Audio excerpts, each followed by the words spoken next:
Hello, I am Patricia Sanchez, Roman's chess student and chess enthusiast. Grandmaster Roman Dzindzi, a Russian and American champion, is continuing his widely successful and popular instructional series on this DVD. He will be focusing on the specifics of certain openings that he is famous for. Playing and understanding openings recommended by Roman will help you determine the entire course of the game. So grab your chess set and notebook and prepare to strengthen and enhance your chess skills. I got a lot of requests to analyze deeper certain opening, this and that opening, or make some tape, some DVD on one or the other opening. And I can only satisfy those who is asking me to make a specific tape on the openings that I am specialized in. So matter of our discussion now is going to be English opening for white. Okay, the reason why I bring the English opening, because I have my certain ways, my certain take on English opening, the way to play it, and it's relatively easy opening to learn. For example, I cannot make one tape on open Sicilian, on regular Sicilian, because you can make there about 150 tapes, and one tape one subject of Sicilian I'm very specialized for white is Grand Prix attack, and for black is accelerated Draken. So Sicilian, English opening is one that I know relatively well, and I have my own ways, and I can bring you and teach you how to play English opening easy way without going into very complicated variations, and help you understanding English opening and playing it correctly. Then you will guarantee to get good position in easy way. So we go c4 is the first move. That's how English opening starts. And even though you do play English opening, you think you play English opening by playing c4, I have to tell you that it's not guaranteed you're going to get English. For example, black may go e6 and d5, second move, regardless what white plays d5. Then we will get either either Queen's Gambit declined, or we may get ready opening, knight f3, d5, and g3, or we can get knight f3, d5, and d4, followed by g3, which will be Catalan. So there are several ways you can play against c4 and e6. You are not going to get English opening. But then, if black plays e6 and d5, that narrows black's possibilities. For instance, if on first move d4, you're playing player who normally plays King's Indian.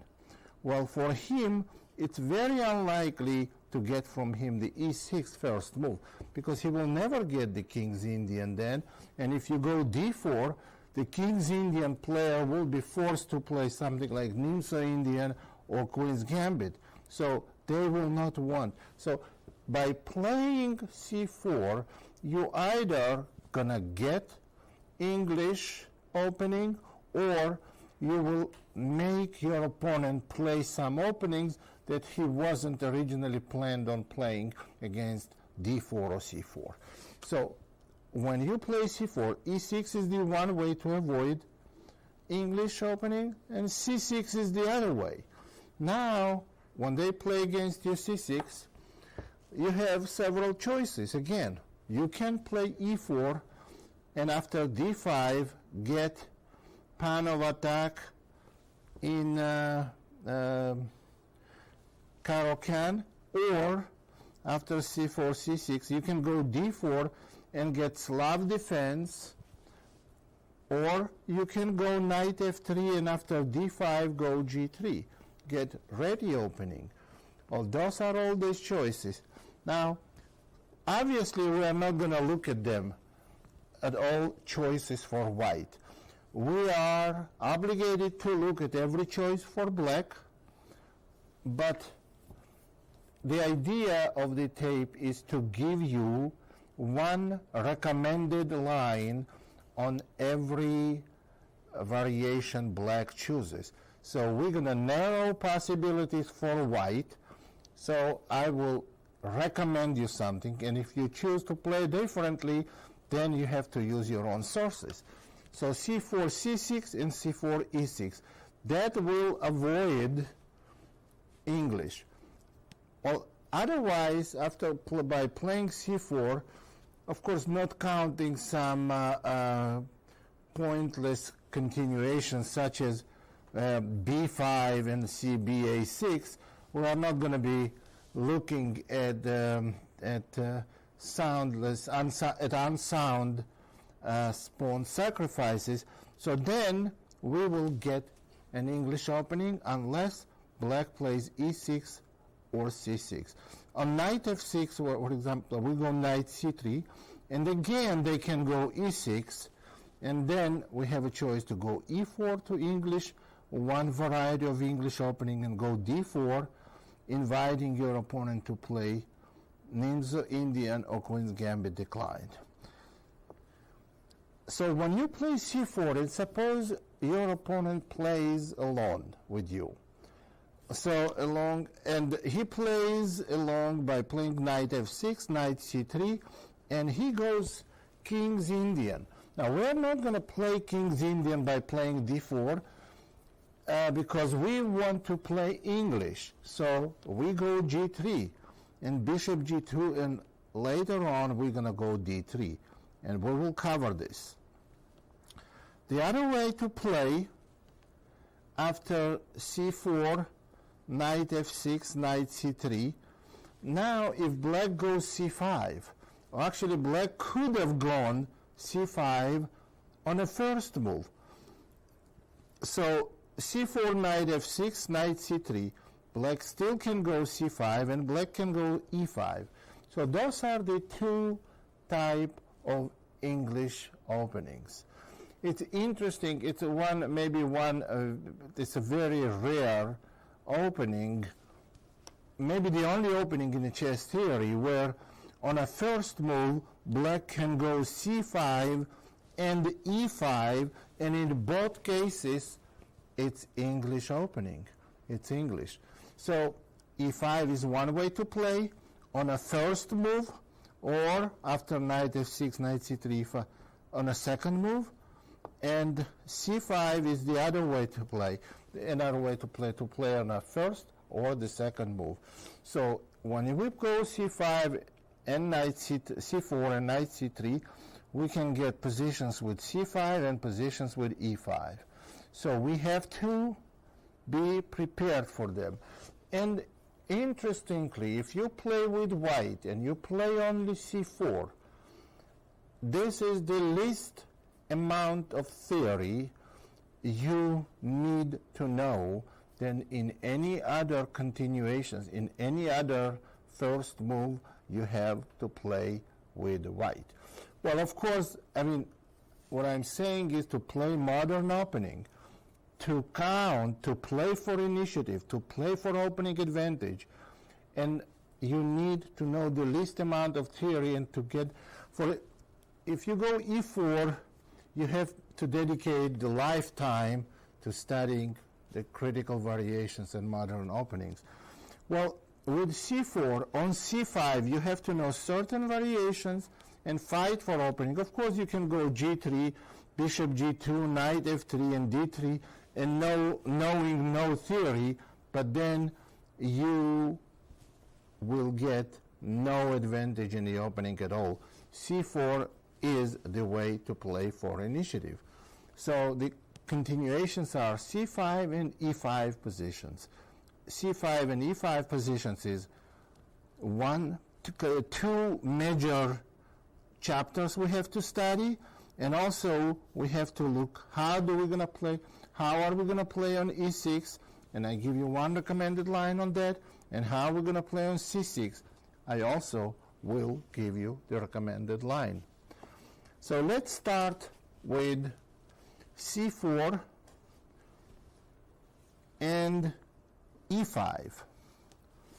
Okay, now we go knight c3, and here already black has two continuations. They have actually three continuations. They have knight f6, very popular move, knight c6, also very popular move, and bishop b4 that became popular only in last several years, and it was very popular actually a few years ago, and it's less popular now. So we're going to start in random order, so let's go with bishop b4 move. Now on bishop b4, again, the main move is knight d5. There are moves such as g3, such as knight f3, d3. Well, we cannot analyze them all, as I said, because we are white.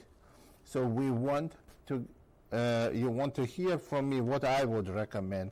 What is the easy way to play this opening? And I do recommend knight f3 move. Now, knight f3 move attacks the e5 pawn. Black has to protect the e5 pawn. How should they protect the e5 pawn? Well, normal move, which big majority of the player would play in this position, is bishop takes c3, and here is why. They will not protect it with knight c6, because then white goes knight d5. You see, in this position, when white goes knight d5, black can go bishop a5, and after b4, c6. So black allows white to play knight d5 with a tempo, and they lose the tempo on retreating the bishop in order to gain it back later with playing c6. So when we play knight f3, knight c6 makes no sense, because after knight d5, white puts knight on d5 with a tempo, and black is going to have hard time removing this knight from d5.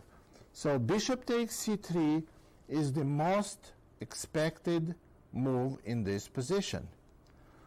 B takes c, and here black has choices again. They have three choices. They can protect the e5 pawn by playing knight c6. They can protect it by playing d6, and they can push the e pawn. Knight c6 move. Now, after knight c6, I would suggest you to play either d3 or g3.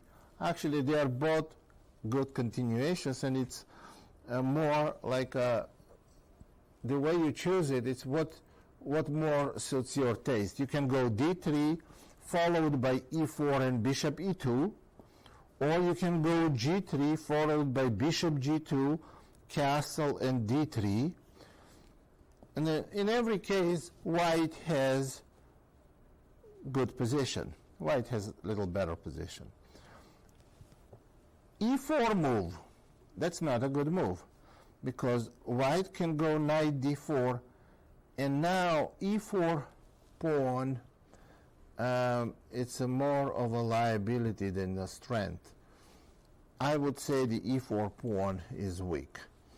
For example, after knight d4, knight f6, we can even go d3 if we wanted to. And now ed. Now black got rid of their weakness, but after bishop e2, white has bishop pair and better position. So, and well, if they play knight f6 and castle, then white can simply continue with bishop g5 or g3, and they will always have a little better position. It's unlikely black will go e4 here. So d6 is the third move.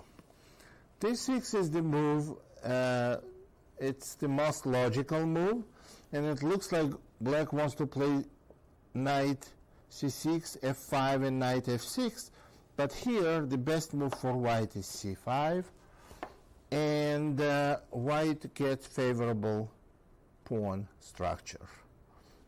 Let's look at black's choices. White wants to take on d6 and play bishop a3 in the future. Black cannot go e4. This move loses because of queen a4 check, followed by queen takes e4. So black, it's not recommended to play d takes c, because after knight takes e5, white has two bishops advantage with better pawn structure in the center.